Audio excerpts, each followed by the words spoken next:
way hockey's played, like they get hit and they just sit there and going like, what? He hit me? You can't do that. Instead of like what you're talking about, the kid that's competitive just gets up and starts playing again. Like he doesn't even think about it. Like, I want the puck back. I'm gonna go get it. And that's the guys everybody's looking for, right? Like the guy that gets up, gives a second effort without even like, what?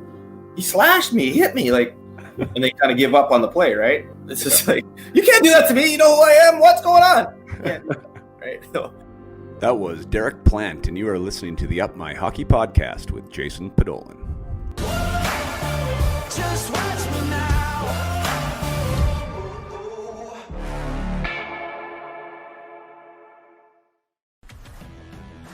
Welcome to Up My Hockey with Jason Podolin, where we deconstruct the NHL journey, discuss what it takes to make it, and have a few laughs along the way. I'm your host, Jason Podolin, a 31st overall draft pick who played 41 NHL games, but thought he was destined for 1,000. Learn from my story and those of my guests. This is a hockey podcast about reaching your potential. Hello there, and welcome back to the Up My Hockey Podcast with Jason Podolin. I am Jason Podolin, your host of this program, and recently I've been your absent host of this program. After producing 69 consecutive episodes, I ended up taking about 6 weeks off here over the summer to produce a program that I'm super proud of called the Peak Potential Hockey Project. Created it and launched it very successfully, so I had to take some time away from the podcast. And now we are back stronger than ever and ready to get going here for another season. So we're starting off with a fantastic guest by the name of Derek Plante. Derek is someone that I played with in Mannheim. That's where we first crossed paths for 2 seasons in Mannheim. We ended up crossing paths after Mannheim in the Japan Ice Hockey League of all places, where he played with Nippon, and I was with OG Paper in Tamakomai. Derek, prior to that, was a Division I player. He played at Minnesota Duluth. He was drafted by Buffalo, where he left college and went straight to Buffalo. He had 3 20-goal seasons there. He got a Calder Trophy vote his rookie season. He's famous for an overtime Game 7 playoff winner with the Sabres. He also won a Stanley Cup with the Dallas Stars. He had a great professional career, and after leaving the game, he got involved in coaching back at the Minnesota Duluth, where he is now. He was with the U.S. Development Program, coaching the U18s, I believe, and also was a skills development coach with the Blackhawks. So this guy's been around the game a ton. Super passionate about the game. Like he just loves to chat hockey. I love playing with him. He always showed up at the rink with a smile on his face, even, as we find out in this interview, even when he was fighting the recovery of a back surgery, which I never knew about, which is so crazy now to have this conversation. But just a fantastic source of knowledge, not only from his own personal journey as an undersized player who developed late, whose a lot of eyes weren't on him early, to growing into this idea of becoming an NHL player and what that would mean, and then having a great NHL career. But also, I mean, where it took him afterwards, that there is life in hockey outside the NHL, where Derek was definitely made inroads in the Swiss League and in Germany, and as I said, in Japan. So well-traveled, well-respected, still very, very involved in the game and mentoring young men to become the players they want to be and the humans they want to be. So I couldn't be prouder to have Derek on as my guest here for episode 70. I already mentioned the Peak Potential Project. We talk about that a little bit in this episode. If you are interested, it started on Monday. This episode will release Monday. So it has started. I don't necessarily accept late entrants, but if you are interested, check out my website, www.myhockey.com. It's the Peak Potential Hockey Project. It's a 4-week program, mindset themes. Each week is a mindset theme. There's a coaching call with me. Massively successful. The beta group was just launched the second group now, and I will be doing another group in the future. So if you want to get on the wait list for that, now is the time. But without further ado, let's bring you Mr. Derek Plante.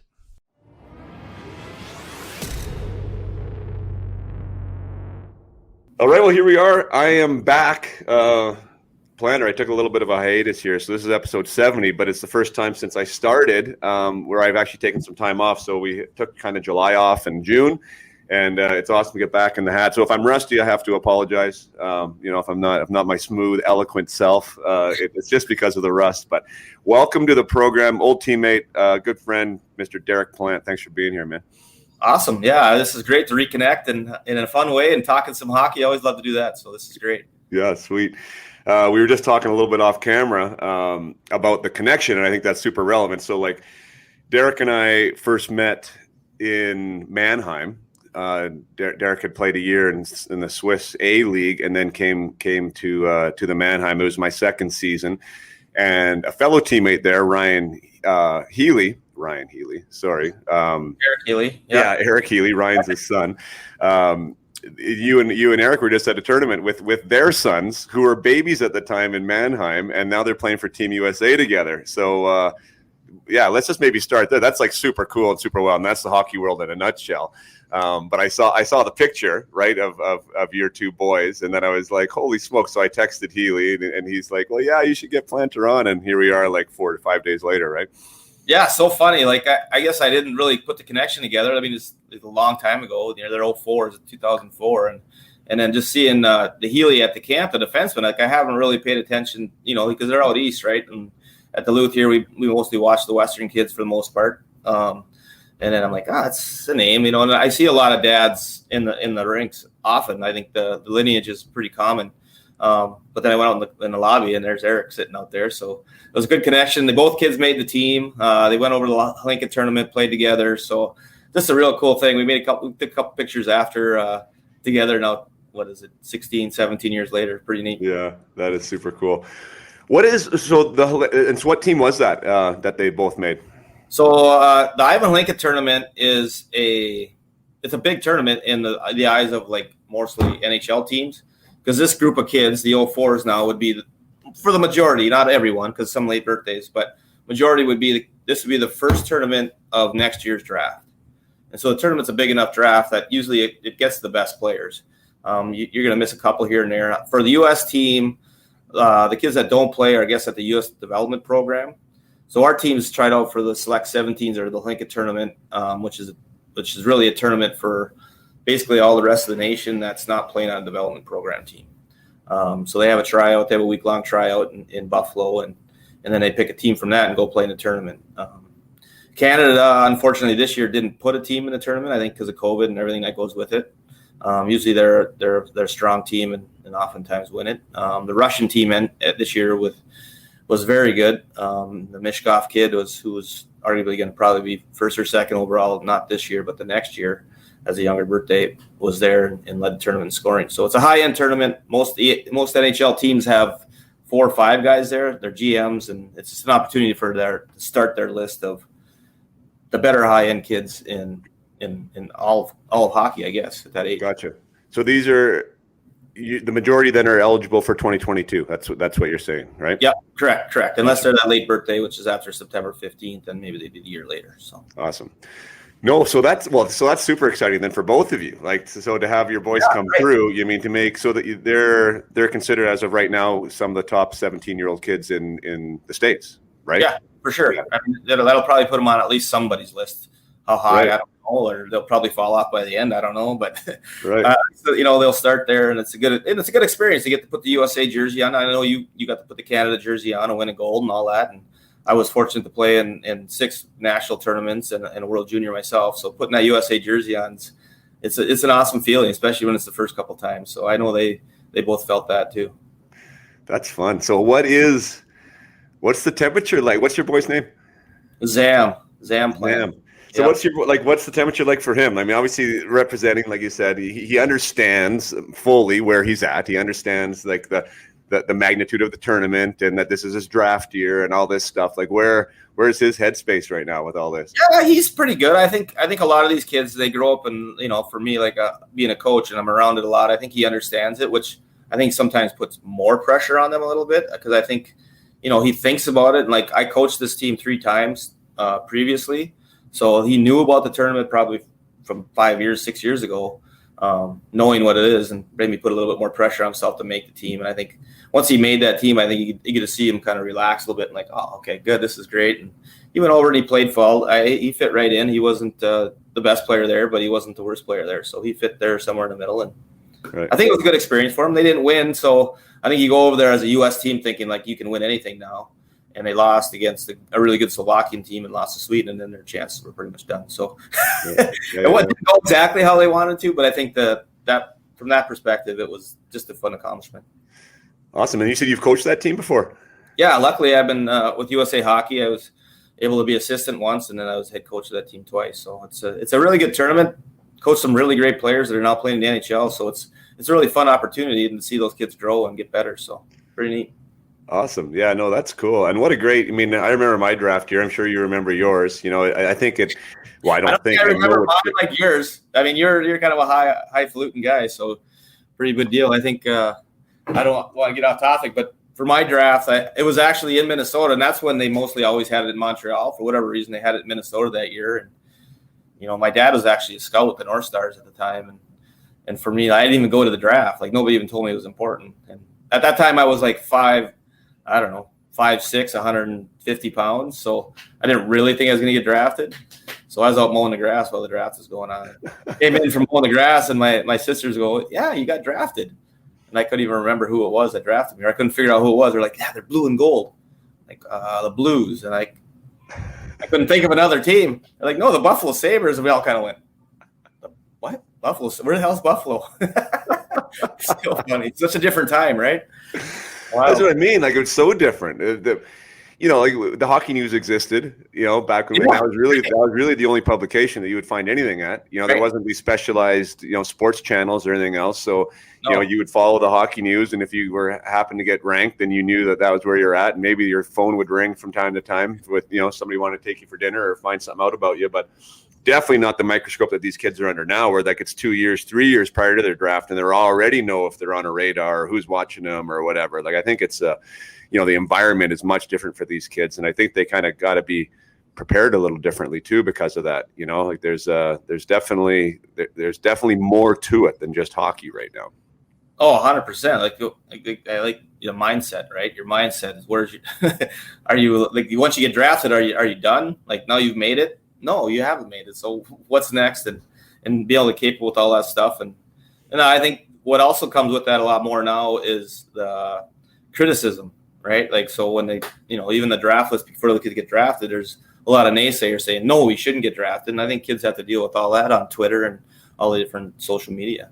Yeah. Great point with the social media. Like, everyone has an opinion there now, and these kids are attached to their phones just like the rest of the world is, Mm-hmm. So how do you handle that with your team? Actually, I mean, I definitely want to talk about your story and stuff, but with your team now, is there any type of social media policy? Is there anything, do you direct them as to, because it can be all encompassing and consuming and we don't always have the best, personal restrictions, let's say, in place, like to help us be our best. So how do you handle that with these young men you're dealing with?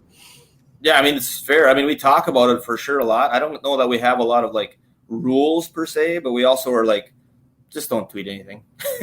Like, tweet more fun stuff, but stay out of a lot of it. I mean, if you have a really strong opinion, we're not going to hold somebody back, but for the most part, you're just opening yourself up to a lot of distractions, I guess. And then a lot of times we talk about it's part of the team, right? Like, you're bringing you can possibly bring a lot of problems to the team too, or just, it could be locker room fodder, right? Like, we're better than that team, or we're better than that team, or just not even trying to, right? And also another team like all fired up for a weekend. So there's just so many side shoots that it can go on that we just try to stay away from it as much as you can. We don't care if you have it and read it and do whatever, or retweet whatever for the most part, but just don't make a bunch of strong comments because they can catch up, right?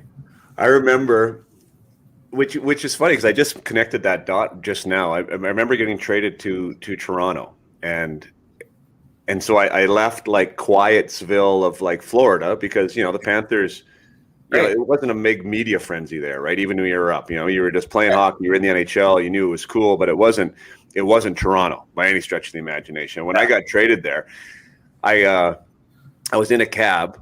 So that was back in the day too, right? Like, there was nobody at the airport to meet me or whatever. I just got traded for their assistant captain. So I hop in this cab. I'm going to this hotel address. somewhere in Toronto. I've never been to Toronto before, and the cab driver had no idea who I was either. Like, he didn't know who he picked up, but he had Sportsnet, whatever, 590 on, or whatever the sports channel was. And the whole program for the hour and a half drive was about like the trades that had happened, but the majority of the trades, because it was trade deadline day, they were talking about me. So I'm sitting in the back seat, right? Like, and it was like modern day Twitter, because like some guys would call in. Yeah, they'd be like, oh, like they loved it, right? And then there'd be like the guys that just thought it was awful, right? And so I'm listening to myself get beat up and pat on the back, and I'm just like, where the hell am I? Like, but these kids, they got that all the time now, right? Like, there's somebody liking them, there's someone hating them, and if you want to, I mean, you can get consumed by both ends of it if you want to. Absolutely. And I remember when I was in Buffalo, the same thing. I didn't really listen to the radio that much, because a couple of buddies did, and we'd ride together to the rink, and you know how that goes. And like, I'm like, why are you listening to it every day? They never, like, these are mostly people that don't really know the game. They don't really know what's going on out there, and you're listening to their opinion, and like, it's affecting you. Like, you just got to let it go. Like, and that's a hard thing to do. I think maybe the kids are better at it now because they see so much of it. And I don't know, where are you on all the chirping? I think that's another question. I don't know, it's a little bit off topic, but the chirping that goes on now is like twice or 4 times as much as it was when we played. On the ice? On the ice. Like, our guys are chirping guys. Even when we're losing, guys are chirping each other. And it drives me crazy because I wasn't a chirper, right? Like, I wasn't smart enough to have good, smart quips. But anyway, it's like, it's more like subdued and whatnot. But the guys are just chirping each other at all times. And my kids are no different. I'm just like, I don't know where that is. I mean, yeah, interesting comment. I mean, I know that I'm just coaching my boys right now who are a few years behind yours, right? So like the only benches I've been behind are like Pee Wee Adam benches, right? But they're already starting it now. Yeah. They kind of think it's funny and it's cool, and they're trying to figure out how to do it. You know what I mean? And then you're trying to navigate that as a coach in a way that's like, okay, well, how do you make this like fun and still respectful and sportsmanlike in a way? 100%. Because you're dealing with these young guys. But I would assume, Planter, that at that older level, like, I feel when I watch it, there's less accountability on the ice. For sure. Right? Right. Yeah, absolutely. Like, so, and I think if you throw that in, and that's why the people, everyone can have their opinion about fighting or the physicality or whatever, but I think as like the less physical it becomes, the less fighting that exists. And you and I both weren't fighters, but we played at a time where we would have to or did, that was probably another reason why you kept your mouth shut. Yeah, right. Like, you say the wrong thing to the right guy, all of a sudden you have a broken nose. Right? That's real. Like, it's bleeding. No, it's broken. Yeah, for sure. Yeah, I know. So I think that these guys don't. I mean, there's not much of that anymore. And it's like a media frenzy when it is. You know what I mean? Like when someone like Tom Wilson all of a sudden ragdolls Panarin, who jumped on his back 5 seconds earlier, right? That wouldn't even, in my opinion, have been discussed back when we played. I'm not saying that's right or wrong, but like, you wouldn't have jumped on Tom Wilson's back in 1995. No, right. Because you would have been like, he's going to kick the crap out of me, right? So you just wouldn't have done it. Right. And that would have been okay. Everybody would have been all right with that. Yeah, so I don't know. I mean, I just see that. I kind of see that from the outside looking in now. I see like these things are changing, and that's probably why guys are chirping more, and that's, whatever. I mean, I think the pendulum's swinging back a little bit now, like with, like we're understanding there needs to be some weight in the lineup. There needs to be some heaviness, right? And I think those guys are actually, teams are looking for those guys for sure. They are, right? Yeah, right. So So when I was coaching at Duluth, so I've watched hockey from the West Coast to the East Coast, and then I went player development with the Chicago Blackhawks, and again, I'm watching our draft picks from, like, I've watched every level for the last 10, 12 years, and there's not a place anywhere that it's acceptable to go hit people really hard anymore, right? And then let alone fight. So when I got to Chicago, and we talked about that a lot, like, that's the guy that's missing, is the guy that's legitimately tough, because there's not an avenue that a kid can go do that anymore. And I don't know where guys learned that in the past, but there's no level, whether it's BC or way out east in the Maritimes, right? So there's not a place for that to happen. Like, the reffing wherever is, if you hit somebody hard, even if it's clean, you're going to get a penalty. So it's taken a lot of that out of the hockey, really. So to find a guy, I agree. Tough, that's like Tom Wilson. Like, he's legit tough, and of course he can play, right? Yeah. There's that's the unicorn out there right now. You can't find that guy. Yeah, great point. And it is the unicorn, because I think you nailed it on the head. I mean, the development system just doesn't really allow it. So, I mean, even with what I do, right? I'm dealing with youth athletes and stuff, and trying to help these kids realize these dreams, and everyone's looking for like, what's the competitive advantage? And like for me, well, one, I definitely believe mindset's a competitive advantage. But when you apply mindset to like your game, like if you can have a competitive edge on the ice right now, like I say that to anyone, you stand out like a sore thumb out there. Right? Like play with an edge, and you can control that, right? Because nobody's really doing it. So it's like the easiest way to stand out is doing that, I think. 100%. I was at a USHL camp earlier this summer, and there was one kid there from the Texas area. It was just running around hammering people.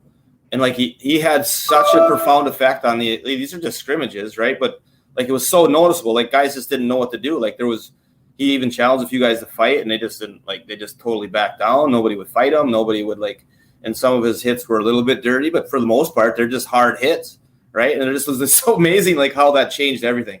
Yeah. Like kids were just tiptoeing around, and the level of like the intensity, you could just feel it like amp up because guys just all of a sudden are like, holy cow, this guy's on the ice. And like you can tell they never deal with that anymore.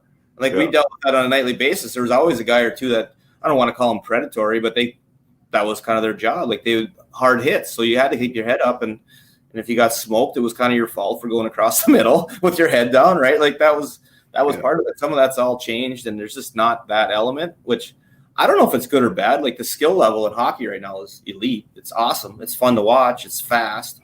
So all that's there too. But there's that element of just getting knocked on your ass. That's kind of fun to watch. Yeah. Well, I think too, like you just said, I mean, the funnel is getting so tight. Like when it comes to, who can't do the Michigan now? I mean, it's like right. It's crazy. Yep. You know what I mean? Like, so all that elite skill is coming to a head, and it's like, now how do you separate? Like how talented you need to be to stand out in that regard, right? And I think like we've already touched on it now. If we're talking about a pro level or even like a championship team in any like junior, collegiate university, like you need those guys because a lot of these skill guys disappear. I mean, you watch it every year in the Stanley Cup playoffs, right? Like the teams that sometimes get in aren't the teams that win because these guys don't know how to deal when the physicality gets ramped up. For sure. I mean, yeah, you can see it. And that's what was cool about Tampa is like ultra skilled, but look at how big and strong their defensemen were, right? Yeah. And here I'm at Duluth, and we had a guy here named Nick Wolf who legitimately changed most weekends when he's on the ice because he just had that open ice hit ability, and he did it early, and he just smoke a guy, and the rest of the weekend, okay, it's just everybody's on their tiptoes a little bit, right? Like, and Duluth was good enough with the rest of their players that they could make plays, they can score, they can do all the rest of it, and all of a sudden they've had both elements, right? Yeah. Where you have some toughness in your lineup, like legitimate toughness, not just fake toughness, but legitimate toughness, and it makes a big difference for sure. Yeah, I mean, I talk with the younger players too because that's the thing. I mean, telling someone, at least in my opinion, from a coaching standpoint, not everyone is going to be, of course, the body checker, the hitter, or the real physical guy, right? But when I even say competitive edge plan, I don't know if you agree, but like that second effort, that second level of like persistence and just annoyance that I'm not going away. Like you're not going to take this puck and get it easily. Like I think that like even that level of competitive edge, like I see, that's noticeable too, in my opinion. Oh, 100% for sure. It's the big thing. And I think that a lot of kids now, because of the way hockey's played, like they get hit and they just sit there and go like, what? He hit me? You can't do that. Instead of like what you're talking about, the kid that's competitive just gets up and starts playing again. Like he doesn't even think about it. Like, I want the puck back. I'm going to go get it. And that's the guys everybody's looking for, right? Like the guy that gets up, gives a second effort without even like, what? He slashed me, he hit me. Like, and they kind of give up on the play, right? It's just like, you can't do that to me. You know who I am? What's going on? You can't do that, right? So those are the guys we're looking for. Oh, that's great. Yeah, no. And I think whatever. The game figures itself out. I think the game has done a good job. The only thing I'm a little bit worried about, honestly, is just at the junior levels, how they're really they're making it really harder and harder to be physical. And they are doing that with the fighting. And that's like, I guess that's the age-old question, right? Is like, I unfortunately think that in 20, 30 years, that there isn't going to be any fighting because maybe that the NHL doesn't change the rule, but like you said, nobody's doing it anywhere. Yeah. I think it's already changed, right? Like there's not many fights. Like I think about the year I was in Buffalo, we had like, I think in 95, somewhere around there, we had 3 of the 4 most penalty minute guys in the league.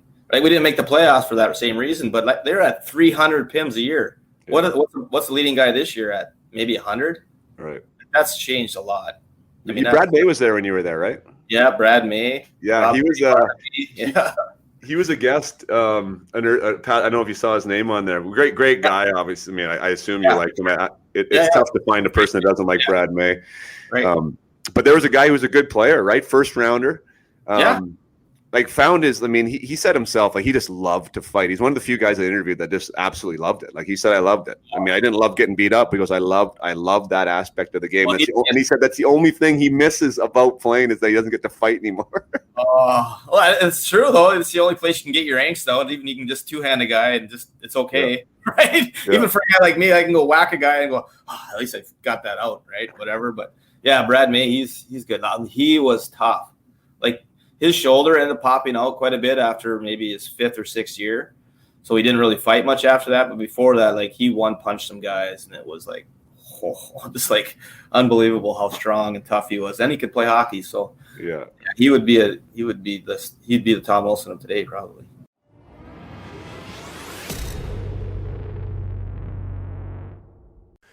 Take another short break here just to remind you that if you like what you listen to here, I do provide this service for athletes and I provide this service for teams and associations. So if you are a coach or if you are a parent or if you're an association director and you want to bring player development, mindset development to your team in a way that you've never seen before, that's going to give you results that are going to blow you away, I'm your guy. I would love to come out and chat. I would love to see how we'd be a good fit. And I'd love to support anyone with dreams and aspirations and who wants to get great at their craft. So you can find me on Up My Hockey. That's where a lot of my services are listed. You can also find me on social media. As you know, you can DM me there, talk with me there on Messenger or Instagram is where I'm most active. But by all means, do not be shy. This is progressive. This is real. This is happening, and it's making a massive difference for a lot of players. So please get on board, hit me up. The season is coming, and I would love to work with you. Now back to the episode with Derek. Yeah, for sure. Yeah, because you could play. And that's the thing. I mean, the old school goon obviously there's no room for them anymore. I mean, assuming the old school goon couldn't play. But, I mean, those guys that can skate and hit and still play the game, boy, that's they're worth their weight in gold. Getting back to you, Planter. I was looking you up, and I have to ask because you're 89 draft, but you didn't start playing at Minnesota till 89-90. So you got drafted as a non-university player. Where were you the year you got drafted? Well, I think that's a little bit how it goes in Minnesota. I got drafted out of high school. So 89 draft was the year I graduated, and then the next year I was playing here in Duluth. So I think it bodes that way, right? A lot of times, most everybody back then played your high school hockey, and then you would go either. Most guys would go to college if they're, at that level, or else they go play junior hockey after high school. Where now a lot of kids will go and play junior hockey, maybe their junior and senior year, and then maybe they get drafted and then they go to college, kind of thing. Gotcha. So you weren't an anomaly? Like there was other guys getting drafted out of high school at that time?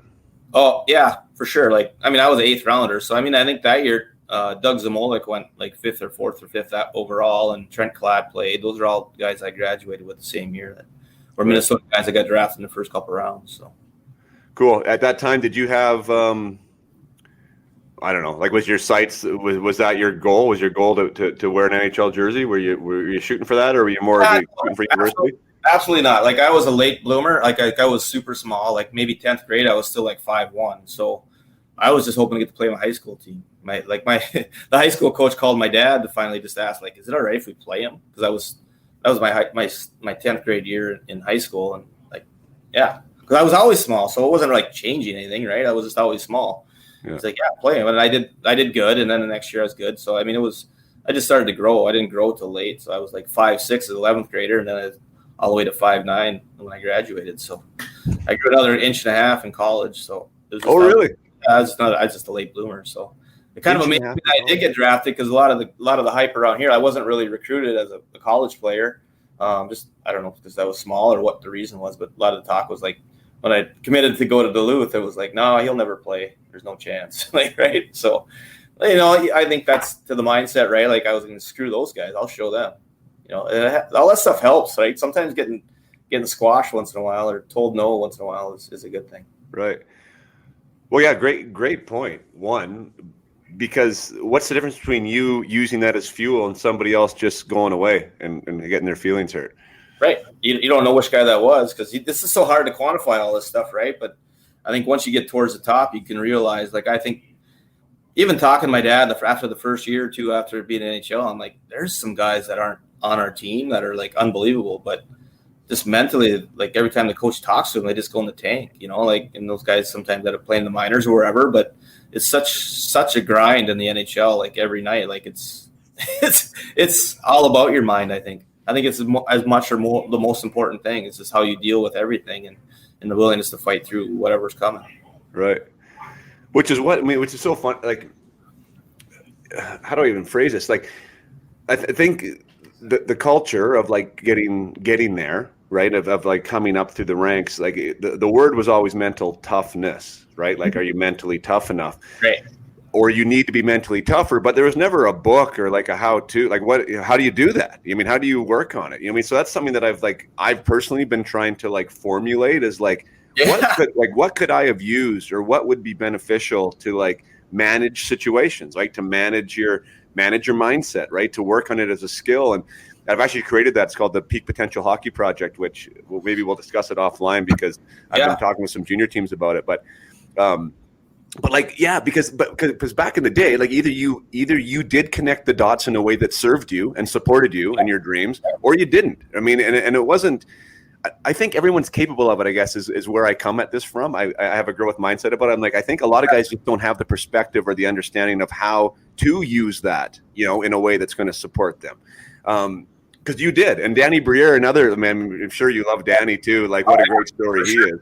Absolutely. But, phenomenal guy, undersized forward, was having a hard time making that jump from the minors to the show, ends up as an all-star and a top 10 point guy in the NHL. Yeah. And he used, like, he says, like, he would cut out the clippings of everyone telling him that he couldn't do it. And he'd read them always. Like, it was actually part of his, like, motivation plan, like. Yeah, right. So cool though, right? I mean, because some guys wouldn't do that. Some guys wouldn't want to look at it. And he found a way to, I mean, he did a lot of other things to get himself over the hump. But as an undersized forward, that was like, you know what, screw you guys. I can totally do this. And I just love even sharing those stories with some of these younger players, right? Because it's, what do you want to do with that information, right? Yeah, and that's the hardest part is you can have the information, but are you going to use it or not use it? Like when I was doing development with the Blackhawks, we have these conversations often. You give them, like, tools to use, but it's funny how rare guys will actually take advantage of those things. Like, you're trying to literally help these guys, and sometimes they're just like, yeah, okay, and then they don't do it, right? And then they end up a couple years later, they just end up kind of failing because they don't have some of the tools that you tried to help them with, and it's sometimes frustrating in sport. And I'm sure you deal with some of the kids you use, because it's not really all that much different between young kids and old kids and college kids. Like, you're having the same conversations on the bench. You're having the same conversation in the locker room a lot of times. It's, some are more serious, but it's a lot the same thing. Like, we have that all the time in college. Like, these are the things you probably need to work on, and then that kid won't work on them, whether it's even their shot or whatever. And they sometimes do. The kids, like, there's some kids that are like, you say it once and they're going to fix it. Like, and those are the guys that make it, right? And the guys that, like, you're like, it'd be great if you could, work on your shot or just supple hands or just cutbacks or whatever it is, right? And then they don't ever do it. And then it doesn't get better, but yet they expect to play more. So that's always seems like the challenge as much as anything. Oh my gosh, Planter, you sound it like that's another. So in this program I was telling you about, like, the last week is extreme accountability, or extreme ownership is what I call it. Because accountability. Yeah, because it's like, because that is it. And it's like, and I think when you really lay it out, like when I'm working with my athletes, it's like, I always start with the question of, like, what do you want? Like, you tell me what you want, and do you want to be your best, or where do you want to get to, whatever that goal is. And then, now I'm going to try and make you accountable to what that is. It's not my idea, right? It's not Derek Plante's idea. It's your idea. You told me, right? So now you told me. So now let's figure out what that looks like. And Brad Larson, a new head coach of the Columbus Blue Jackets, who I had on as a guest, he almost said verbatim what you said. he said, even at the NHL level, he's like, to have a guy commit to something like that, he goes, they'll walk into my office and they'll want to play more, or they'll want to be on the power play, or they'll want to ask questions. He goes, and that's part of the game now, right? Like you know that too, right? As a coach, you have to be prepared to answer questions, not like it was back when we played. But he says you give him the answer, and he's like, he goes, the percentage of players that 30 days later are still like committed to working on whatever that thing is, he goes, it's almost zero. Yeah, it's unbelievable. Like, I love it that they come ask questions. I feel like I should be accountable if I'm a coach and I want to help you as much as I can. If you have questions, come ask me. But you also have to accept the fact that I might give you the answer you're not looking for, right? It might not be the best thing, or it might be something you actually need to work on, and then we can go from there. And that's where some of this, like, mental toughness and a little awareness of open mindset of all these things, that they matter. They for sure matter. Yeah. How does, as far as you and your assessment of the personality or the player, I had on Ryan Johnson previously, and he loves a player that has a high level of self-awareness, was able to self-assess. So he's like, I don't want it to be Trevor Letowski too, actually, another coach in the OHL. He's like, I don't want to go in and I don't want to talk the whole meeting. Like, I want some feedback. I want a guy to be able to tell me where he thinks he's at, or how he's playing, or where he thinks he needs to improve. And for Ryan Johnson, who's director of player personnel for the Canucks, he's like, that's a big red flag if a guy can't self-assess for me. You know, he's like, I want this guy to know. I want them to be able to reflect and understand where they're sitting at. Like, does that ring true for you too? Oh, absolutely. I mean, it's always like, I'll go watch games when I was with the Blackhawks, and I'd go watch games after, and it's always the first conversation. What do you think? And some guys are like pretty hard on themselves, and then usually the conversation goes pretty good, quite honestly, right? Because they kind of want a feedback, or maybe they just know they didn't play very good. They're kind of cheating it. But if the guy comes out and tells me he's playing really good, I don't even know where to go with that. Because then you got to turn it around and go, no, you didn't play very good. Like, I don't even know. Like, it's almost a non-starter, right? Like, come out and be honest and like, yeah, I was pretty good tonight. Like, it's okay to say that too if you did have a good game and you were fine. But most of the time, the guys that have good games never say that, right? So, right? I was okay. I could admit, things went my way tonight or whatever, but they don't really say that. And the guys that seem like they don't get it, they have a good night every night. Yeah, I know. I hear that, and that's. I don't even know. And then it's a hard conversation. Like, okay. Because then I'm not doing my job if I don't give them some feedback, either the proper feedback. And that's always a little bit hard, because now you're like, you don't want to crush kids, because, a lot of this is about confidence and keeping them in the right place. And if you're not there every day, they're kind of like, yeah, you're working on, you're doing a good job. And your only touch on them is a negative one. That doesn't help them either. So that's a fine line with that development stuff and trying to figure out where a kid's mind is. Sure. And is that a big part of the puzzle for you? Like, yeah, because I'll bring up an old coach of ours, Bill Stewart, and maybe I'll ask you for your favorite Bill Stewart story.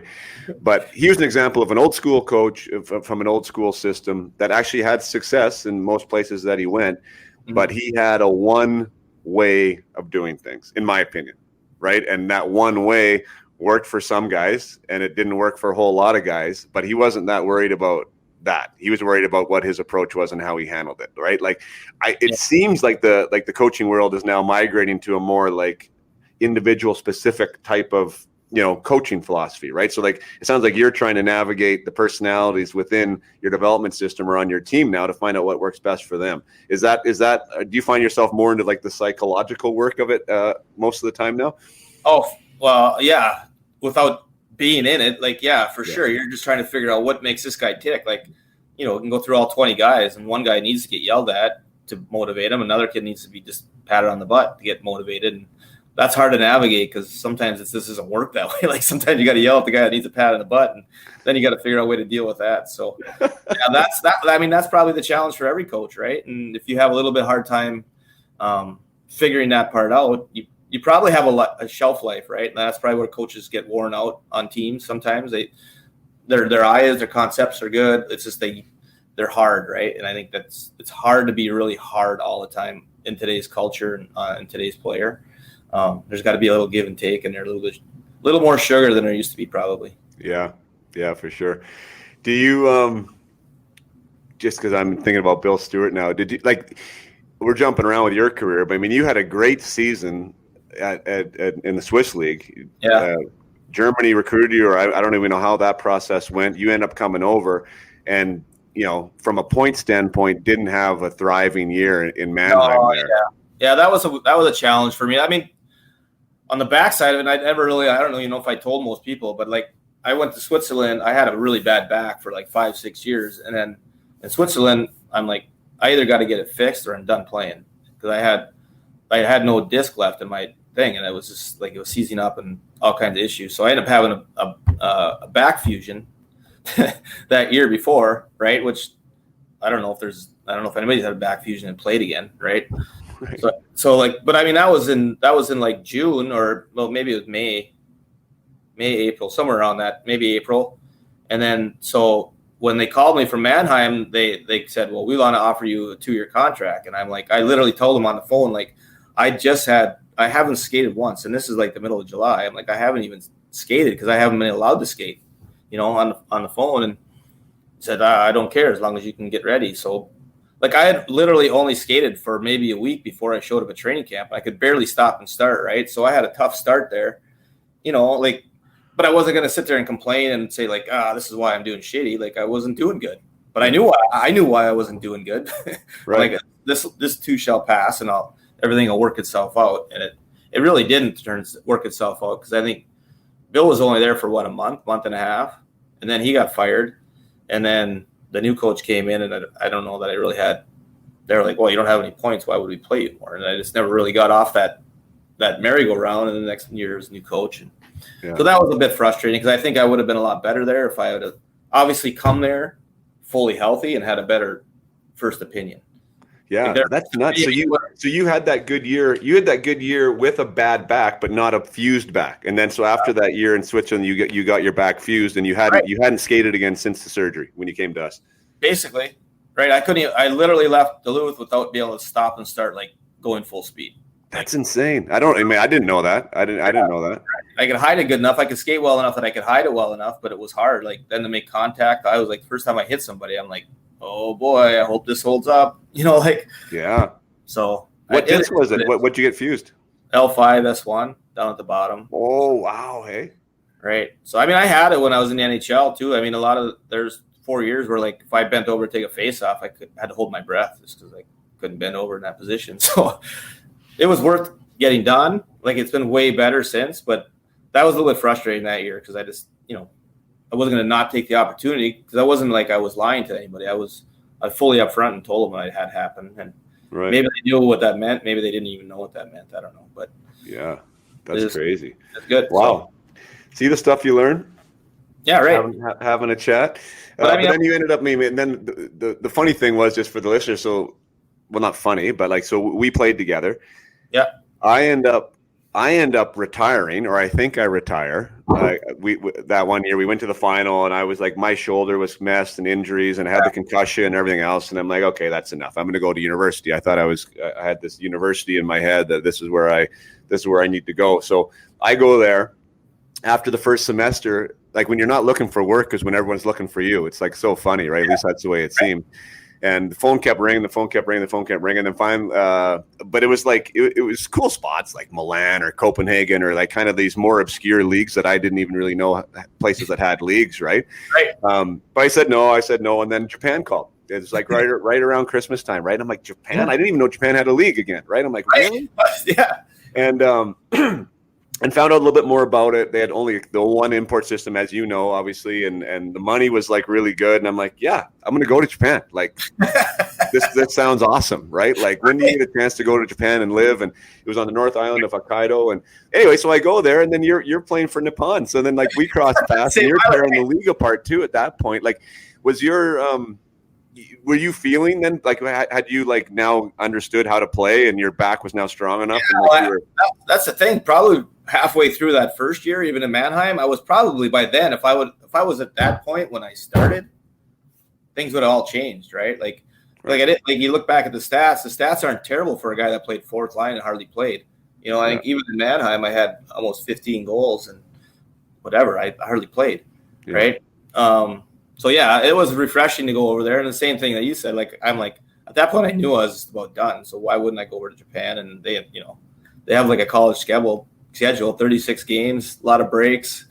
good money, and it was awesome. It was a fun experience, and it was fun because by that time, that was 2 years after my surgery. I played 2 seasons, and my back was feeling great, and I was feeling healthy. It was this fun hockey I've had in a long time. So right.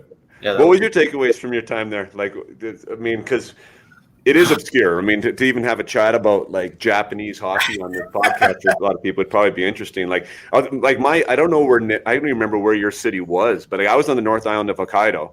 Yeah, so we were on the other end of the island. Okay. So we were a 2-hour flight from Tokyo, and that was nice too. We flew everywhere because we were on the island, except for when we play you guys. We'd take a bus across the island, or not a bus, a train. We'd take the train across the island, but. What I was a little bit lucky because they put a little bit of money in the team, and we had like 4 or 5 guys that were North American guys that weren't considered imports because they'd already been there for like 10 years. And they all knew the language. So it was really easy for us. And I just had the greatest time because they're all about my age. And like, this is kind of funny. They had like 2 kind of bars there. One where I guess you sit with a geisha girl and you sit there for an hour and you have some drinks with her and try to talk to her, but you can't talk English. So you just sit there and talk to whoever you're with, your buddy or whatever. Or you can go to the karaoke bars, which are like, they're everywhere, right? And when you go to a karaoke bar there, speaking English, and we start singing, like we're rock stars. I just remember that being so much fun. Like we had a lot of time doing that. And when we weren't playing hockey, we'd go to some of those bars and sing karaoke. I'm like the worst singer ever, but there people be like, more, we want more. I'm like, yeah, finally somebody appreciates me. Oh, that's awesome.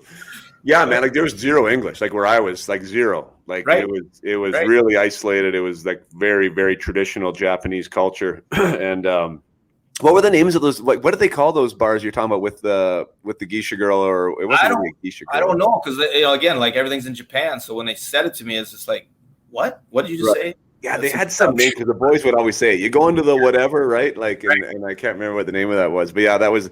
Like, how about that? Like, super traditional, right? Like, as far as like male female even dynamic there, like it was like that to me was like, holy smokes, very service oriented, right? So everybody was so nice and always treating everybody super good. Like we had a great experience, and it was fun for us too. Like the players we'd fly to Tokyo and play. My wife and they wouldn't really fly with us often, so they stayed in Kushiro, which is kind of a fishing village, not a huge city. But we got to go to Tokyo once in a while, and we went to China a couple times, and so that was an unbelievable experience to go watch and see all those places. But what'd you think of the hockey? I mean, we beat one China team 24-0, so I mean, it wasn't great, but there was enough teams like. You guys, the team in Tokyo, there was probably 4 teams that were really competitive. One of the Kushiro teams was really competitive, or not Kushiro, Korea teams was really competitive. So, I mean, when it got towards the end, when the playoffs started, the games were pretty good, and it was fun. It was fun. Like, I was at the stage where I was there as much to have fun with all of it and not worry about it. But we had really the Japanese players, in my opinion, like I thought they were good players, like on an individual level. Mm-hmm. For me, it was just like this, like the way they played was the biggest transition, because where I thought somebody would be, because there's times in a game where, at least for me, like I don't have my head up and have a full awareness of where everyone is on the ice at all times, right? Like, so you'll make a play under pressure with somebody on you, and you think that there's supposed to be somebody in X place, right? So you put the puck there and there's nobody there, right? Like that was one thing that I found is just like kind of like the natural hockey instincts, or at least North American hockey instincts, like that wasn't really existed. So I had to figure that out. Right. I was lucky enough. I got to play with Ryan Kuwabara for the most part, which is a good player. I think he played AHL and stuff. And we had a really good power play. I think our power play is like 55 or 60%. So we had some guys that kind of knew what they're doing, and the supplemented with some pretty good Japanese players.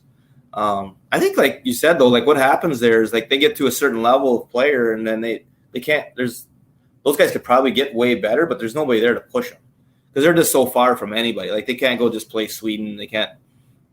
They get to a certain level, and there's nobody to challenge the really good players, and then they kind of tap out too. So I know that they could really skate. We had a couple guys on our team that were absolutely like jets. Like they were so fast. Like I played at the left winger there. Like I'd get it on the right side, and he's a left winger. I just get it. I'm like, you just fly on that wall. I just get it and turn it off that wall, and he went, and he'd fly right by. He'd get breakaways a game, and I think he had like 40 goals on the year. Like, it was just easy, right? Like, he's just catch him in full flight. Once he figured it out, he's like, oh, I like this. This is good. Yeah, that's perfect. Let's talk about your time at Minnesota Duluth. I was a WHL guy. I mean, so I like talking with guys that played university. I mean, you and I can't compare because we weren't in both spots. But like, was that? Sounds like as a late bloomer, and that's the one thing I've talked about on the show lots of times. Like, junior's like more of a rush, right? Like you're quicker, and then if you're not in the NHL, then you're in the AHL. And the irony in that is that you can be washed up at 22, 23 in the eyes of like the higher ups, whereas you guys coming out of college are still fresh young faces, right? Like, for sure. So for somebody like that was growing late, that was smaller, I assume that was just a perfect fit for you.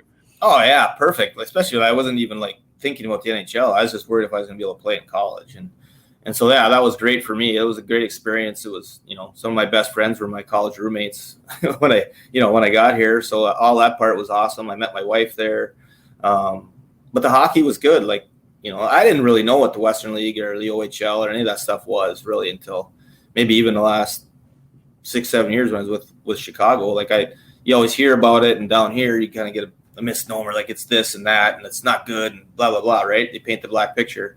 And it's a good avenue for a lot of kids, but I would still say after seeing both, it is better for a kid that's probably a later mature because it just gives you more time, right? And so many kids are signing from college now anyway. Like, if you end up being that player that's that good, then you just leave college after 2 years, right? Right. You go, like, nobody's stopping you. College is always there. But yeah, I mean, I think the guys that play in the Western League and the OHL, like, if you're a top pick, it doesn't matter where you go, you're going to make it. Ultimately. But yeah, and that was a tough, like, I remember for me, like the big thing for me, because it was, I mean, like you said earlier, I mean, I was a highly prospected player or whatever, right? So, there was a chance, I mean, I was the last cut from Florida at 19. There was a chance that I was going to play at 19, 20, right? In the NHL. So I was like, I was good in school, so like that option was there, and I played with Korea and Penticton, so like that I was in that tier 2 route, right? Like which was scouted, and so there was the opportunity there. But the issue for me was my draft year was going to be in the BCJHL, which at the time wasn't that advantageous to, like, getting picked high, right? And I'm like, well, I don't want to be my draft year, which would have been my third year then of that league too, right? Which you're getting a little long in the tooth there, and anyway, so it's kind of those factors like. Made me be like, well, no, I'm gonna go junior and whatever. I mean, had the time of my life, and everything kind of works out. I don't know for sure. I don't know if I'd say I would do it again differently, but I would like to try it. That'd be for sure. Like, I think it'd be interesting to be able to do both. Right. But yeah, I mean, I remember I had Jason Blake on just a little while ago, and that's a perfect example. Like, I had been traded twice, right, already in the American League. I'd led the American League in goals. Was kind of washed up in some people's eyes. I was younger than Jason Blake, and yet he came to LA as a free agent, right? And like ended up like he was like the shiny new penny, right? And it was like, what's going on? It's a weird concept. I see that often. Like, what is going on? Because I seen that when I was with Chicago. All of a sudden you're signing a guy that's older than the guy you have that played well with you for the year before, but because you have an experience with that guy and you don't feel like he's getting where you want him to go, you kind of like give up on him, even though he. If that other guy was in that same shoot, maybe you would have given up on him too. It's a weird concept, that's for sure. Yeah. That's a good point. That's really interesting. I guess the other part too that I kind of take a step back because it's easier for me to college because I'm in college and I think it is a great route. But like, colleges aren't going anywhere. How many other kids that don't get a scholarship and still go to college and go places, right? Yeah. So it's not like it's the end of the world if you play in the Western League and it doesn't work out. Like, you can still go to college. You can still go to college. I mean, it's nice that you can get it paid for. And now I think they're doing a lot better job with their packages and actually paying out on them too. So I don't know. Everybody's got a different path. I can't say one's way better than the other. Right. It kind of depends for everybody. Well, the WHL guys now, they have that, like the Canadian system's getting a heck of a lot better because that the WHL, OHL packages are now allowing that, right? Guys are paying out on that. So instead of having to sign, I think the biggest thing is that you sign an NHL deal. Previously, like in my generation, like that, your whole thing was null and void, right? But now you actually have to sign like a CHL, AHL contract doesn't do anything for you, right? Like I think they still have some parameters on it, but I think they give you like a year or like year and a half to kind of like if you play past a year and I'm not sure. Like you'd have to the word is understood as it's a year and a half of playing, and then you kind of have to make a decision if you're going to use the package or not, right? Are you familiar with Derek Ryan and his story? Not really. No. Yeah. So he was one of the few, and there's going to be more now. But like he played in Spokane after I was there. Was a good player. Never got drafted. Obviously didn't have any U.S. eligibility, right? And went to, I think it was U of A in the university, Canadian university system. Ended up getting a job in like an obscure kind of Austrian league. And anyways, then worked his way like out of that to like Swiss league and then to the NHL. He's been in NHL like at 30, I think. Well, I don't know. I get his age wrong now, but his path is just absolutely nuts. Like it was awesome to follow sort of his progression and hear him talk about it. And like I said, everyone has an individual path. There's no one way to get to the NHL. That's for sure. That is interesting because that is a path that's way more prevalent than ever. I mean, nobody would even look at those teams as far as NHL teams now, but now there's such a vacuum of needing to have young players, free agent players that, like you said, like some of those kids are going to play there, and it's not the worst thing in the world. They're getting signed out of those leagues, which is really probably pretty cool in the big picture. What, as far as you being with the U.S. development system, I know that there's been a lot of discussion between, Hockey Canada and USA and really with a lot of fingers pointing at the USA system as being a superior developmental system, like how you guys have it set up there. What, I know you can't probably, compare it to Canada because you're not in the Canadian system, but what do you think that you guys are doing well there that's working?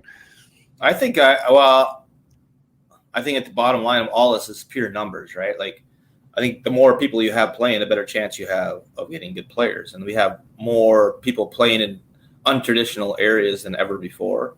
So you're just getting more athletes playing hockey. And I think that's ultimately what I see in Canada happening, just because we do recruit there quite a bit and I watch quite a bit up there, is there's a lot more of the private school stuff and I don't know how that helps because I know some younger kids because I have 06s. So I've known some of the kids up there that have played all the way from Pee-wees through and see where their path, where some people can afford to go to the academies and some can't afford to go to the academies, even though they're equally good players. Like, how does that affect Canada? I'm curious how that's going to affect Canada going forward. I think that, again, like if you have less players playing and only the good players playing, maybe you're going to miss out on a whole half a dozen out of each grade group that were making it in the past. Right.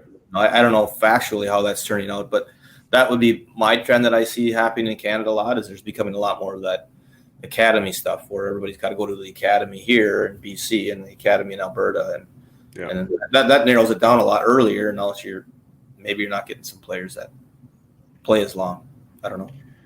Yeah. I mean, there's definitely an argument there. Like, I think Hockey Canada, obviously just my opinion, I don't think they've done a very good job of being able to compete with those. Like those things came into existence because Hockey Canada wasn't serving a purpose, right? Or wasn't serving what people thought they needed, right? So now they're behind the eight ball and they're trying to catch up. And I think for the competitive players, there needs to be a different avenue, right? I wouldn't lay it out here what I think my thoughts are on that, but but there is, like, you're losing players out of the Hockey Canada system to private systems.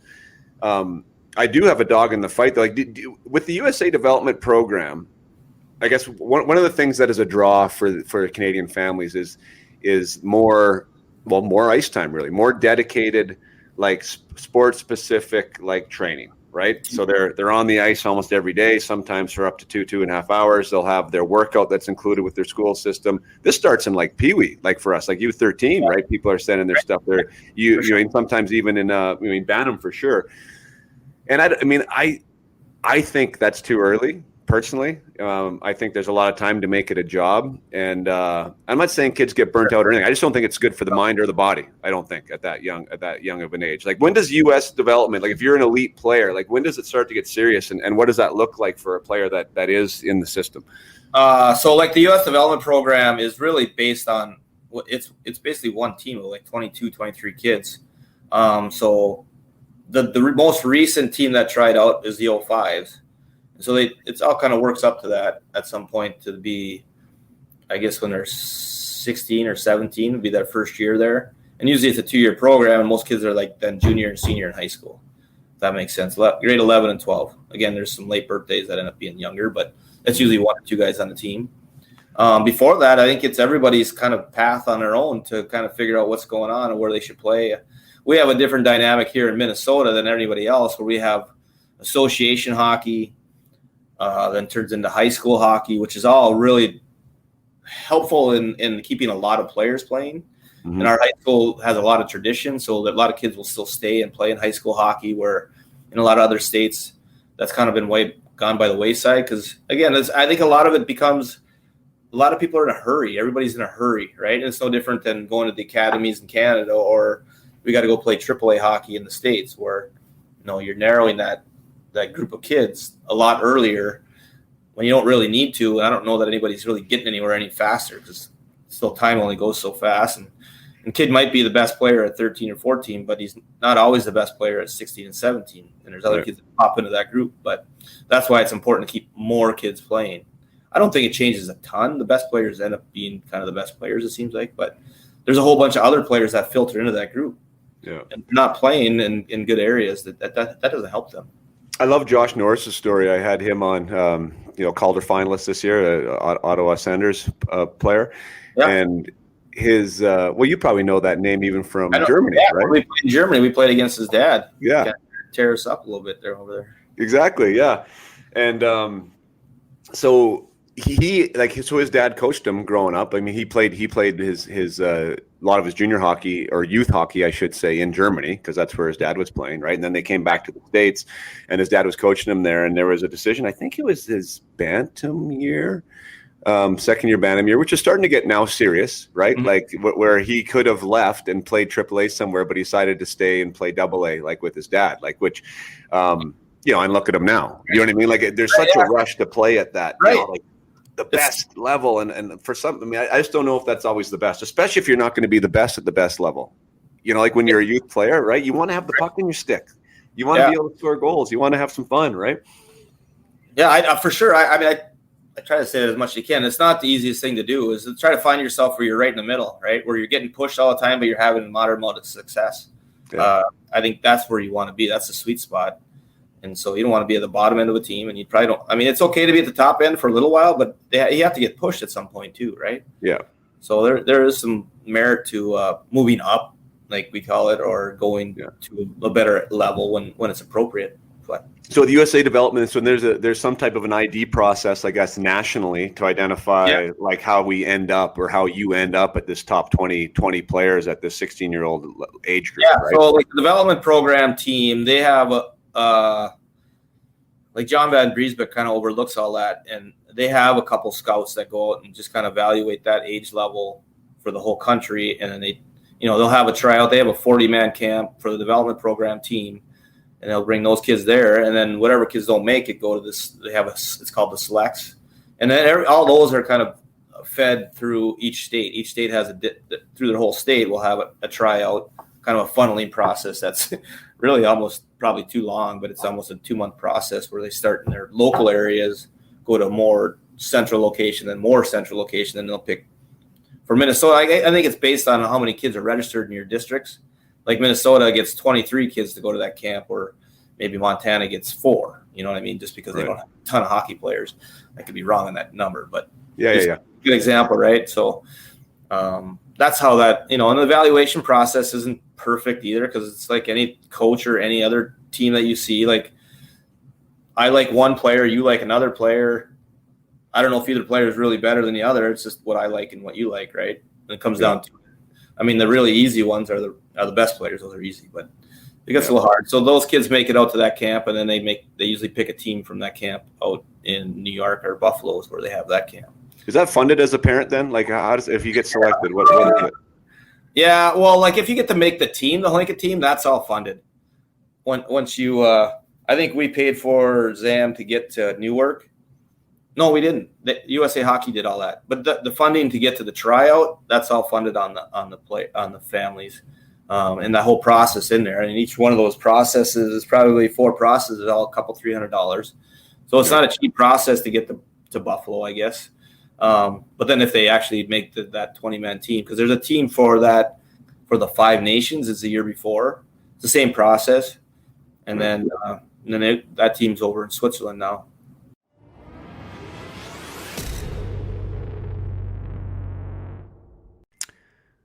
To take a short break from the interview with Derek to say thanks. I haven't said thanks in a while. I know I took a break, and you are still here, still listening, still sticking with me. I know podcasts can be very habitual. I know they are with me. So once I get into a listening habit, I choose a show and I stick with it for a while. And if that show goes dark like mine did for 6 weeks, it's tough maybe to get back in the habit.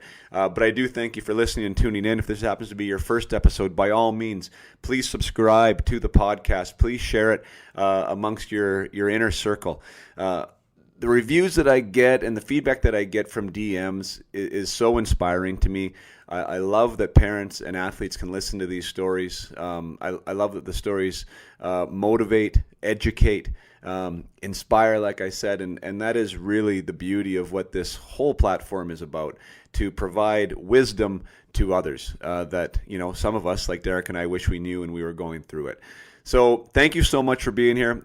Thank you much for your subscriptions. Thanks for your reviews. If you haven't reviewed, I know there's a lot of you out there that tell me, I'm going to, I promise. Well, just do it. Put a review up there. It totally helps. We'll get some momentum rolling with the podcast again and start climbing up the charts with these new episodes. So thanks again. Now back to the episode with Derek Plante.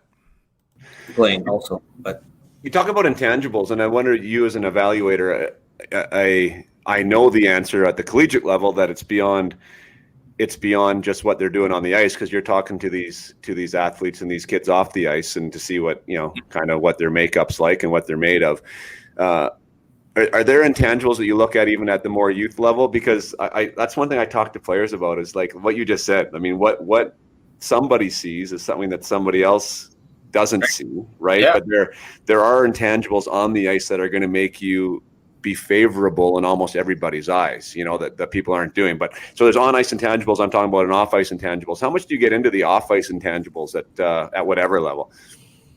Well, I think they're huge. Like, that's the difference, I think. I mean, hockey sense is like, if you can recognize hockey sense, that's huge, right? Because those guys seem to grow the most. But what's the demeanor and what's in here, right? What's in your heart? Because that's the guys that kind of seem to end up making it. That's probably the hardest thing to determine, is what's kind of in their heart. And a lot of times that's what's really been hard over the last year with the COVID, is trying, all of our recruiting for the last year has been on video. And I think that's what's so hard to pick up on the video for me, is, now I've gone to a few games and I can watch a player really intently. And I think a kid really exposes his character and all that stuff in a game if you watch close enough. Just like when you miss a pass, does he go like this? Does he like give me a better pass? Like, all those things are little cues, like, for me. Or does he just put his head down and go get the puck, right? Like, that's the kid I'd be looking for. Like, all those little cues are the things that you can't see on video sometimes unless the camera's right on them. But the camera work's not so great. And what are they doing when they get back to the bench? Are they like talking with their teammates? Are they slamming their stick? Are they mad at themselves, which I think is kind of cool a lot of times, or are they mad at their teammate because they got a bad pass or they made a bad shot, right? Yeah. Like, I think all those little intangibles, like, you can tell by just watching. And then once it gets to a certain point, then it's obviously you want to meet them and talk to their coach and all the other stuff that goes with it, because you can make it a long way with a lot of character, right? And if you don't have it, it can derail you pretty quick. Yeah, man, great points. I mean, Stacey Roos, again, you almost echoed what he said. Assistant GM there for Tampa Bay Lightning, and was director of player development for a while with the Lightning. And he said, when he was watching players, like, of course you're watching what they do with the puck, but a lot of times when the eyes are on what's happening when he doesn't have the puck, meaning like body language, meaning interaction with teammates, meaning like what happens when it's all on the line and maybe this thing doesn't go his way, right? Like, 100%. And that's the thing, I think the 17, 18-year-old, 16, whatever, 23-year-olds, like that's not something that is usually on the radar of most athletes, right? Like, you're on auto response react mode just because that's the way that you've always been you haven't really dissected yourself that way. And I think, gosh, like, because it is a choice. I mean, you can actually make a difference and make a different choice in that moment that's going to be favorable for you. But usually we're not, the general athlete just isn't there, on a personal development standpoint. But my gosh, I mean, you can do yourself a lot of favors. And that's why I get fired up doing what I do, because when these guys start getting the lights turned on and be like, oh yeah, I can become a better teammate. Like, there's ways to be a good teammate. Yeah. For sure. Yeah, I mean, and if I want to follow through on that, I can actually improve that intangible and make myself more desirable. You can have a huge impact on a game, whether you're playing great or you're the best player or not. Like just by how you treat your teammates, how you interact. Are you inclusive? Are you all these things that make your teammate feel like teammates? Or are you a guy that's doing the opposite of that? Make you feel isolated and bring like downer every day, or like, I mean, that's just how you carry yourself a lot of times. And I think that's a huge part of all team building and being in a team, right? Yeah. So no, for sure. I had one client once. I think it's such a perfect story because there is an opportunity in every situation. And like a guy like Stacey Rooster, a guy like yourself that's now evaluating a player, like this kind of stuff is noticed. And the story goes that it was overtime. He was a defenseman. And this coach, for whatever reason, decided that it's 5-minute overtime. He never got a shift in overtime, right? Yeah. Thought he was having a good game, the player. Obviously, the opportunity that the player wanted was to be on the ice to help his team score the goal or whatever, right? Like that's what he wanted. That's what his focus was. This is the opportunity he thought was there, and that was taken away from him. And because it was taken away from him, guess what he did? Right? He kind of moped on the bench, and he wasn't really congratulating his teammates. He stormed out of the dressing room, didn't talk to the coach, like had a shitty week of practice, and like was then now stuck in a slump. Coach doesn't like me. How come I can't get on the ice? Like, so that was his narrative. That was his story, right? For what happened in overtime. Right. Whereas I was like, well, what if that was the opportunity for you to be a great teammate? Right. Like, what if that was the opportunity that was there? Like, even when things aren't going great for you, that you're going to be there for your teammate, for your boys to make sure that they're up. And maybe that was an opportunity for you to work in your communication skills and talk to your coach about, hey, what he saw that game that didn't think that you should be on the ice. And then there all of a sudden the light switch goes on. It's like, holy, yeah. It's like, I mean, being able to see opportunities when generally maybe they're not the ones you want to see, but they're still there, right? They're still there, and they're still going to support you, and they're still going to help you. That's a skill, I think, and it's one that can be taught. Sure. Absolutely, it's a hard one to teach because you got to catch them in the moment a lot of times, right? Yeah. And if you're not there in the moment, you can't teach it. But when you see it, you got to bring it out. And I think it's in. Like, what if the coach would have said that and he was positive? Like, the next time, like, he's going to be thinking, oh, I do got to play him. Just think he's in. He's 100% in. He's a team guy. He's like, blah, blah, blah. You got all these positive connotations with you and your coach. Like, for sure. Just want you to succeed, for sure. I love the follow-up, and that's getting back to what we were talking about earlier with the ability to self-assess and be I mean, if you can turn up your self-awareness dial, it's like in the moment you're not caught in it. Like you can separate yourself for a second there and like be able to like digest how can I act right now that's going to like serve me and serve this team, like big plus. The other thing is like afterwards, then like, what did I learn from that scenario? Like what did I learn from that moment? And to have somebody ask the right questions. And I know it as a head coach, like you can't have that conversation 20 times every game. But but it's like, how do you incorporate that into the culture so like they are kind of asking that question, and what can they learn? Because I would assume at your level, that's a big part of it too, is creating that culture of getting better, of team, of how we support each other, and what does a high performance culture look like? Yeah, absolutely. It's we talk about it a lot, but like I think it's really hard to put a finger on it unless you're around it, and then you kind of guide it in the right direction, maybe, because there's a lot of ways to be positive or competitive, and a lot of it depends on the group and how many are in that group, and can you kind of like focus more on those guys and like promote those guys because they're doing the right things, and then like maybe the other ones kind of go, oh, that's how it's done, let's do it that way, right? But that's hard. That is a hard thing. Like team dynamic is a hard thing, and trying to get it in the right direction. And I think what happens, well, we've kind of luckily here in Duluth, we've got a good culture, and that's why they've won some championships recently, is you got guys here that are pretty good character, and they learn from the older guys, right? And this is how we do it. This is just how we do it here, and they've carried that over. And as long as you don't add too many bad elements, I think you can probably even add one or two elements that are shady, because there's no place for them to grow and get better if the rest of the group's strong. And at some point, they kind of fall in line too. And then I think most people, once they get in line, go like, wow, this really works. And this is like, because winning's fun. Like being positive and being a good teammate is fun when you realize like, I'm still scoring 30 goals and like we're having this much fun and I don't have to do it by myself. Like that's more fun.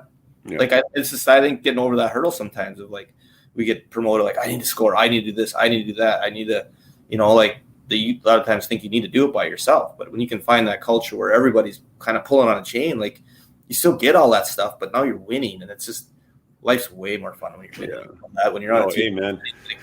Amen. I mean, because the game, well, at the professional level, and you had way more experience in the NHL than me, and you already mentioned like it's a pressure cooker. Like it gets like that even like earlier now, like where it's all like it's so. I don't know what the right word is. It's not necessarily like pro, but it's like it's just really serious, and like the fun, which is why we put the skates on in the first place. Like that needs to be central, or else you're not going to be good at what you do. I learned a great lesson when I was at Duluth because I also played baseball, but baseball was Division II, and going from like everybody's great teammates, but it's almost like a bunch of sharks in a room in Division I hockey, right? Like you're cheering for each other, you're pulling for each other, but at the same time, you all want to play and you all want to be the best. It's just a bunch of type A's, like, right? That's just how it is, and that's what also makes it great is because every day you got to be on, right? Mm. Then I would go play baseball where they're not going to the Major League Baseball. They're there to go to school, have a great time with the guys, and play some baseball. And it was such a different culture of just like I go on our bench where I love that environment, like it's high pressure, it's whatever. But then go to the baseball culture where like we're just hugging each other, just having a great time. Like it's not like you can't do that. Like, don't talk like that and don't screw around. Like, like that's kind of how it gets sometimes. Like you got to be serious all the time. And it was pretty cool to see like, and we had good baseball team, right? So, I mean, like, it's good to kind of see like you can do a little bit of both, mix those things together and still be productive and happy. But yeah, I talked to that because now coaching at Duluth and talking to some of the young guys that have gone through it. Like I remember that, like you've probably gone through that too. Like the worst feeling is being that kind of bubble guy. And you're coming back from warm-ups, right? And you're going back to the stick rack, and you're just looking for that coach. You're like, oh, am I in? Am I out? Am I in? Am I out? Right? Like that's probably the worst feeling. Probably the thing I hate the most, or like don't miss the most from pro hockey is like that in and out of the lineup, and just waiting to see if the coach is there to tell you you had a good warm-up, but you're out of the lineup tonight. Right. That's a pins and needles thing, and I think I don't know if I ever got 100% comfortable playing the NHL, which is maybe why you play good all the time or play at your best for the most part, because I think every day, like unless you're the all-star, you're just not 100% comfortable that you're going to be playing every day. It's just, right. It's an intense environment. That is an intense. Dean McCammond, I was on the ice with him the other day. 996 games, I think, in the NHL, and he was playing with him in Philly too. What a good dude. Okay. Or maybe it was Chicago. I don't remember now, but what a good dude. Yeah, great guy, great player, and he was running this. It was a bunch of prospects, essentially, like prospects. A lot of guys had been drafted or want to get drafted, and but it's like it's a group. It was a group that was like that wasn't necessarily competitive with each other, and it was just a summer skate, right? To get these guys out. And he was having fun drills, and like the guys were working hard and doing their own thing, but like there wasn't any chirping, there wasn't any laughing, there wasn't any like really any smiles, right? And so he brought them all in, and he's like, what's going on here? He's like, I played 996 games and 991 of them weren't that fun because I was so stressed out. He's like, it gets serious. That's it.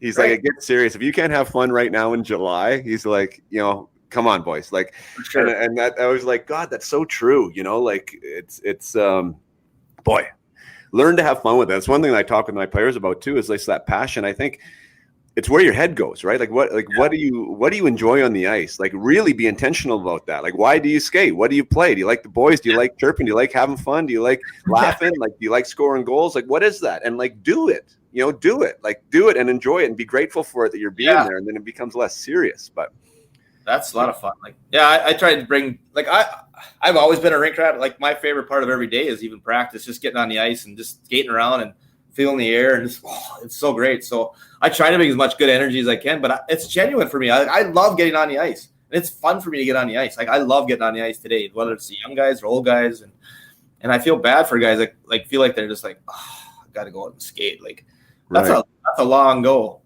if you're going to play the game that way, right? How about you getting out of like? We're getting close on time here. I won't keep you forever. We haven't talked very much about your career, which was an awesome one. But like right out of Minnesota Duluth, straight into the NHL. Like boom, you make it that first year. Just like I think that's a pretty cool space to talk about. You mean you were, which I will preface for the listeners here, 92 points your senior year. Hobie Baker finalist, a guy that nobody's ever heard of, Hall of Famer Paul Kariya wins it. So, I mean, maybe first time ever a freshman wins it. Kariya had 100 points. I think you had 92. So obviously you had a great season. But even at that point, like, did you think that you were going to be in the NHL in 4 months or 5 months? Like, is that where your headspace was at that point? Or how did you go in that camp? I don't think I even talked to Buffalo through that whole process. So much. And I'll tell you the story. It's kind of interesting because at that time it was a 94 Olympics. Like they had a 92 Olympics and they are switching it. So they had another 94 Olympics. And I had done a lot of USA stuff. And I think I was slotted to go to the Olympic team. I actually made the Olympic team. We were on tour already in like August, maybe. We were over in Finland and I had to get my knee scoped. It locked up, like, the cartilage flipped over or whatever. So I get on a bus, a train, a plane, all the way back to Minnesota all by myself from Finland to get a surgery and get it scoped. And that was the first time that Buffalo really called, well, why don't you just come out for a training camp and we can check on your knee and whatnot, right? Like I hadn't heard from anybody. And at that point, I didn't have a contract. So when I got there, I went there literally with a little bag with my skates and 3 or 4 pairs of shorts. And I skated with some of the scouts because I couldn't skate with the team because I didn't have a contract. So, and Larry Carriere is a big name, right? I think he's assistant GM in Montreal. He was one of the head scouts there at that time. And, a former player, so was him and, I don't know, a couple other scouts. I just skated with them just to get a skate in, right? And they're like, wow, you're like really fast. Where did you play last year? I'm like, what?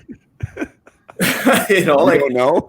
I'm not like overly cocky guy, but I'm like, it's not like college was like, maybe college wasn't the most premium thing in their eyes, but it wasn't like college wasn't around. I just think it's so ridiculous after doing player development. They're like, where'd you play? I'm like, I played at Duluth. I had a pretty good year, like we made the NCAA tournament and I was up for the Hobie Baker, right? I just thought that was odd. I didn't say that to him, but in my mind, I'm like, wow, okay. Whatever. And then that day or the next day, like Muckler came to me. He's like, what do you want? You want to sign and come with us on a trip to out to San Jose for like exhibition game? I'm like, sure. Why wouldn't I? He says, well, I'll talk to your agent. We'll get it worked out. So just make sure you go get some clothes and be ready for the plane tomorrow. I'm like, so that's like how fast it happened. I was supposed to be at the Olympic team. And then 2 days later, I'm skating with the scouts who didn't even know who I was. And then a day later, like he asked me if I wanted to signed a contract, and I was on the plane, and the rest is history. So I never went home again with my little bag. So I had to buy a bunch of clothes and get kind of organized, and then it went fairly well that first part, and scored a few goals. And so you actually missed training camp then, like you jumped in for like just the exhibition season, kind of. Yeah, pretty much. Like then we kind of I skated with a little bit for a couple days, and maybe the team for a day, and then we were on the plane and off we were out to San Jose and played in the Call Palace and played and scored a couple goals in Vancouver in the second game. And I'm like, oh, all right, this is all right. And then, I guess I made the team, and that was it. So when you signed, yeah. So when you signed, it wasn't like you signed a one way or like you knew you were on the team. It was more like you signed to see, or what? I had a little bit of leverage because I was actually still with the Olympic team, and the Olympics is that winter. So I had in my contract that I could have went to the Olympic team on my choice, and I got a one-way contract after playing 10 games. So like I played right away, because someone got hurt right away, and I played the 10 games right away. So luckily, like at that point, I was on a one-way. I'm like, I didn't even know what all that stuff meant really at that time because I never really paid attention to that stuff, but it was good enough for me. And then the big decision at the winter at the Olympics was, should I go with the Olympic team? And I really wanted to, but the owner and the Muckler had come to me and said, "No, we need you to stay," and whatever. So I missed the Olympics. It was kind of a bummer looking back at that, because I would have missed like 4 or 5 games. Wouldn't have been that big a deal, right? Playing the Olympics and all that. But at that time it was all the amateurs, right? It wasn't how they have it now with the NHL guys. So that's super cool. And what an amazing rookie year too. Like, I looked it up. You did get a Calder vote. You got one third place vote. You had 21 goals and 56 points. Like super impressive. It was also a good Calder year though. Martin Brodeur won it, and there was some other. Like Yashin was a rookie that year, and Renberg Jason Arnott was a good player that year. So there's some stiff competition, but great. Well, geez, like I'm just it makes me smile just even looking at that, like, coming out and not much expectation for you personally even, and then all of a sudden you're on the NHL stage and you're performing, and I mean, welcome to the show, right? And you didn't play a game in the minors till like 2000. Like that was nuts. So it was a good run. Like you don't know, like, so college worked perfect for me, right? I was ready to go when I got there, and again, I think like everybody, I was willing to work every day. So I mean, it was never really my problem. I was always willing to work, and I guess I was in the right place at the right time. Like timing's everything too, right? So I mean, like LaFontaine was there, and then he got hurt. I mean, he wasn't terribly hurt, but he got hurt a little bit during the season, so that got me some more games. And then, it's like anybody, you get the opportunity. What do you do with it? And luckily, I scored enough. I got to play. I think I played with Brad May that year and Donald Audette. We were all kind of the same age, young guys, and it was a good older group of guys there that treated me well. So it was great. I mean, what's your best memory from your time? I'll let you go. I know you got to get to practice here, but like, I know you got the cup in Dallas, like, which obviously would have to be a highlight. I mean, you played you didn't play in the final, but you definitely were a contributor getting them there and got the name in the cup, and the great years in Buffalo. Like, what would be if you were to say this was my favorite memory or my greatest accomplishment, or however you'd want to frame that from your time? Yeah, I mean, for sure. I think the Stanley Cup, just that whole process, I can't tell you how much you learn, and just a playoff run like that. Like, I learned so many of the attributes of going through a team with so many leaders and people giving and taking, and just so much. That was an unbelievable experience. I think the other experience was, I scored a Game 7 goal in overtime against Ottawa, and I think as much as that, the goal was awesome, but I think part of it was that team, because at some point we kind of like nowadays you would say it was a rebuild, right? Because we had Howard, Chuck LaFontaine, we had all these big names, but at that point we got rid of those guys that moved on, and we had really a young group of guys that kind of grew together, and like that was kind of that year. Like, we moved into the new building. I had a pretty good year. We ended up winning the first round of the playoffs and scoring a goal in Game 7 the first round, and we got smoked by Philly the next round. But then the next year we got all the way to the conference final, lost to Washington to go to the Stanley Cup, and then a year later would have been the year that I got traded right at the deadline to Dallas, and then we ended up beating Buffalo in the Stanley Cup final. So like that group of guys, we did a lot of growing in those 4 or 5 years. So that was really fun to be part of that group of guys, which also made that Stanley Cup kind of weird, right? Because I'm sitting there playing against all the guys that we really grew a lot in those 4 years to get to that Stanley Cup. And then I guess I was on the right side of it, but also looking over going, this is really weird. As much as I was happy to be on the right side of it. Sure. Yeah. Danny Briere spoke like, he's almost 1,000-game NHLer too, I think. And like, he loved that team in Buffalo. Yeah. There's a bunch of great guys. Loved it. I was looking just the way that like you guys grew together, like you said, like like what you had to go through and how to get there, and he just said it was just a real special group. Yeah, it was fun. Curtis Brown was on that team. I know you played with him before. Just a fun guy, like just a bunch of young guys that were kind of trying to fight their way into the league, and we were never supposed to win anything. It didn't hurt that we had Dominic Hasek, so he always gave us a chance, right? Like, because we weren't like a great scoring team, but we worked our butts off, and we had Dom to kind of cover up all our mistakes. So how good was he?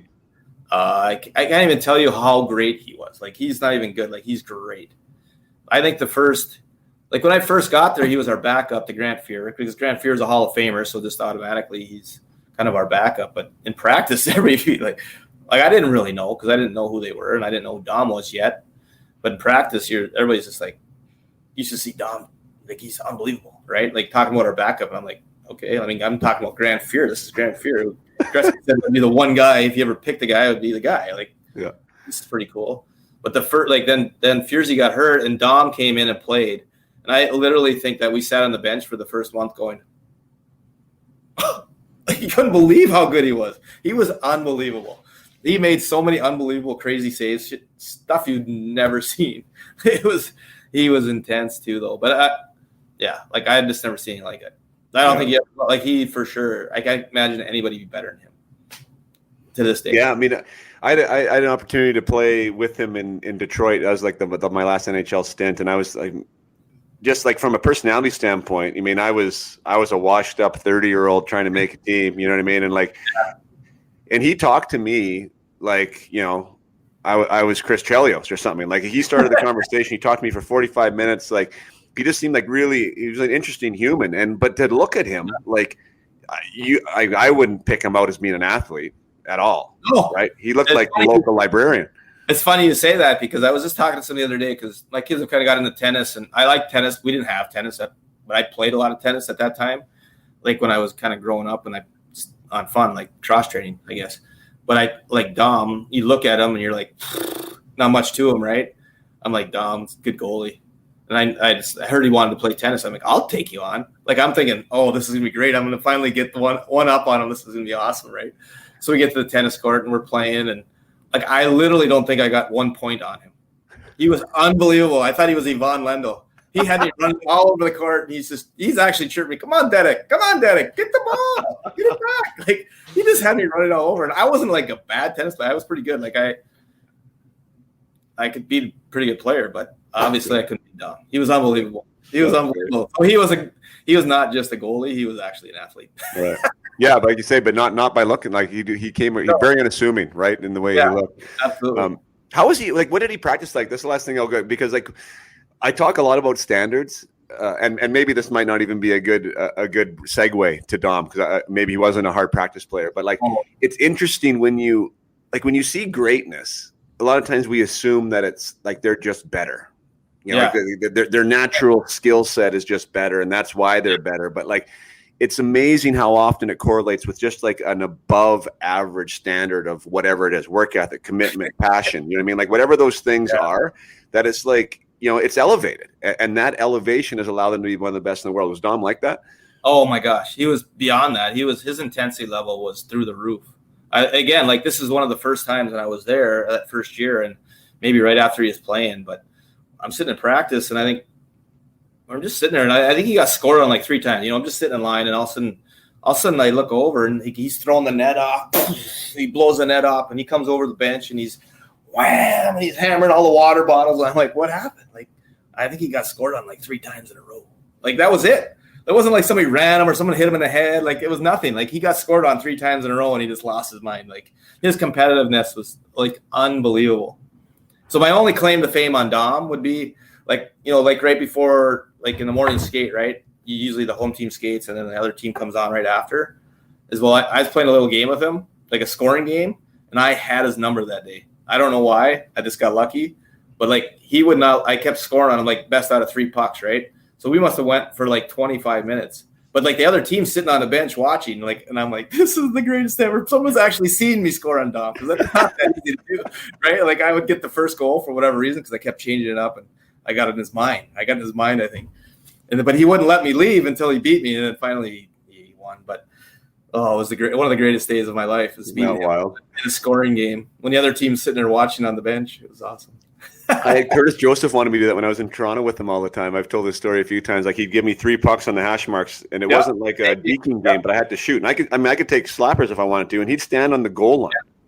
That's how Dom was. Absolutely. Yeah. Same. And I considered myself a pretty good shooter. You know what I mean? Like, and like I would rarely ever win. Like rarely. No. It was amazing how quick he was too. Like, God, that frustrated me. But you know what? I just want to, because of competitive nature. I want to. It's one of those like competitiveness. Rick Vive on this podcast said, you know, I'll take a competitive player over a skill player any day, right? Because he's like, but all you want to do is you want to round the edges, smooth the edges. He said in the competitiveness, right? Like you don't want to take it out of them. But like that display, like you just said, like Dom slashing his stick and the water bottles and pushing the net over, like that could be viewed by some people as like selfish. Yeah, I guess so. I mean, I think that's a great point you bring up. I think there has to be a little bit of selfishness to everybody's game to get where they need to go. It's just whether they can at some point adapt to like play with teammates and be a good teammate at the same time. Like you think about a real good goal scorer, like a legit goal scorer, like you got to be a little bit selfish to score goals, because sometimes you're taking the shot when maybe you should be passing. Like quite honestly, right? Like there's got to be some selfishness in there to put yourself in a position to get better and get better and get better. And you just got to be able to manage that. But I think that's a fair statement. Yeah. Sure. Yeah.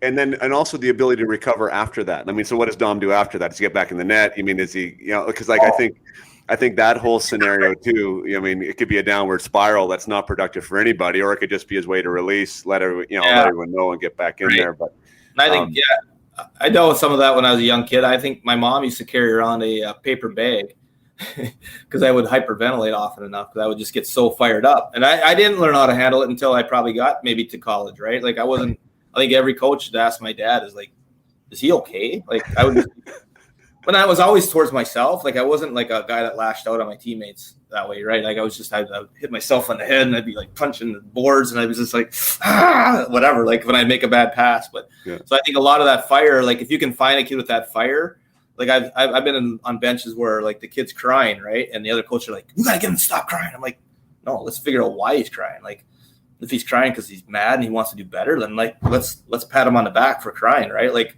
I don't think you can get enough competitive fire in guys to like that really pushes them. And at some point we hope that we can learn how to manage some of those emotions. Yes, right? Yes. I love you saying that. Use it, right? Find a way to use it. Yeah, use that fire, but use it the right way. Don't use it at your teammates. Use it to make yourself better and do a better job. Exactly. Oh my gosh, that's like so perfect because that's the whole thing is like I said about that. Is it serving you, right? Like there's a way to use that emotion and that fire to serve you, or you can like dismantle everyone around you and yourself, you know, like so.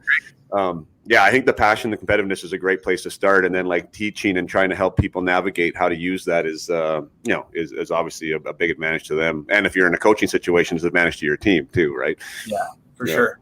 For sure. Awesome, buddy. So great to catch up. I got your number now. We will be in touch. I got to run to practice here myself, so I got to go. But my gosh, listen to this. 90 minutes and like we talked about one season in your NHL career essentially, but so much to chat about, right? Yeah. Thanks for having me on, man. It's good to Hey, man, best of luck this year, and I will be in touch because we'll continue this conversation. I'm glad Heels got us in contact, and I'd like to know more about what you're doing there and everything else at the Minnesota Duluth. So that'd be great. Perfect. All right, Planter. Cheers. Take care. Ciao. Yeah. Thank you so much for listening, for sticking around to the end, you faithful audience members. I love the ones who stick around forever because that's where the good stuff is. And you get to hear my outros all the time. Thank you to Derek for being a part of this. It happened really quick. Like I said in the interview, Eric Healy hooked us up. Bam, it happened. I love when things happen quickly. It makes my life a lot less painful and chasing down people. And Derek was just a pleasure to talk to, and so many great perspectives and stories there. So thanks again for being here. Thanks again for getting the momentum rolling. I will be back. I will be bringing more interviews to you. Keep me on your radar. The Up My Hockey radar is happening. This season's going to be phenomenal, and I'm here to support you and your athlete. So till next time, play hard. Keep your head.